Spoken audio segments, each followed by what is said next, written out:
About 3/4, General Hassan sliding across, being heeled up before the corner. Brother ran down on its inside, and then No Say in It, who's coming around them 3 deep, approaching the bend and being trailed in turn by Gangbuster. At the top of the straight, 400 left to go, and Liberty Lead taken on by Golgotha. General Hassan going up now, challenging, and a rails run coming the way here on the cutaway for Dusty Storm, and Harvey pulls the whip on No Say in It, and right behind it now, searching for the way through, is Gangbuster. 150 left to go. General Hassan, Golgotha, Dusty Storm and Gangbuster. Dusty Storm, Gangbuster. It's Gangbuster striking the lead. Gangbuster first up. Thank you, Darren. Afternoon to you and to all the listeners as well. Trevor, anytime you see a horse with Whispering Brook form, even though it was very early form, you have to take note.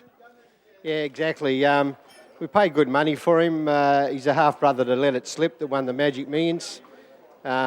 He's always been a nice type, but early on in the piece, his trials are okay, and I decided to run him without the blinkers. He just was, the 1,000 was a bit sharp for him.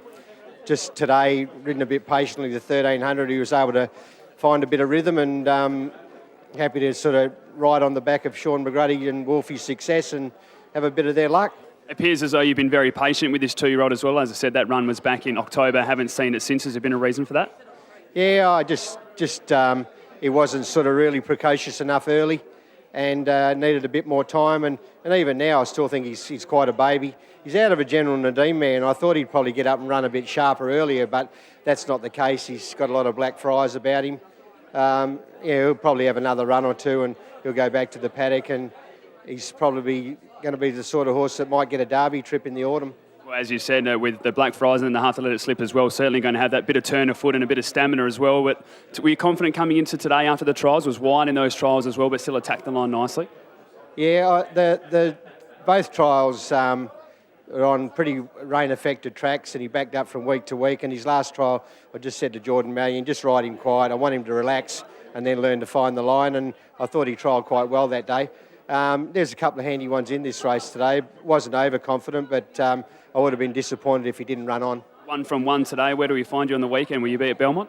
I'm going to have a bit of R&R with the missus and a couple of good clients. The Gregsons going to go down to Margaret River for a couple of days and just chill out. Very nice, mate. Enjoy. Thank you. Well, grade winning jockey now, Shaun McGruddy. You could ride absolutely anything in the moment, mate. It doesn't matter what you're hopping on. They seem to be winning. Yeah, that's right. Look, he was presented very well by Trevor and give me a nice feel. So, yeah, he just said don't do too much with him early. He's bred to get a bit further and they want to try and get him over a bit further. So we just let them all go and they went pretty steady, and I knew I had a lot of horse underneath me, but because I had gone so slow, they hadn't really spread out. And I was in a bit of bother there for a while, but as soon as a little gap opened up, I knew I had enough horse underneath me to sort of get through and quicken up very nice like he did. Watching the run at the top of the straight, it looked as though you may have been in two minds maybe to go then when you saw an opportunity, but decided to wait, and that was the right decision. That's right, yeah. Like I said, I knew I had plenty underneath me. I just had to wait because I hadn't really spread out. I was sort of, say, in two minds where to go, and really I had no options. But as soon as Harvey's horse dropped off that little bit, I knew he'd be good enough to get through there quick, and he did that. The personal confidence, mate, you must be just believing, as I said, that everything you're hopping on at the moment, you're a legitimate chance because it's showing. Yeah, it does help, especially, you know, everyone gains from confidence, and we're certainly going along all right at the minute. Hopefully it keeps going, mate. Congratulations. Thanks, Adam.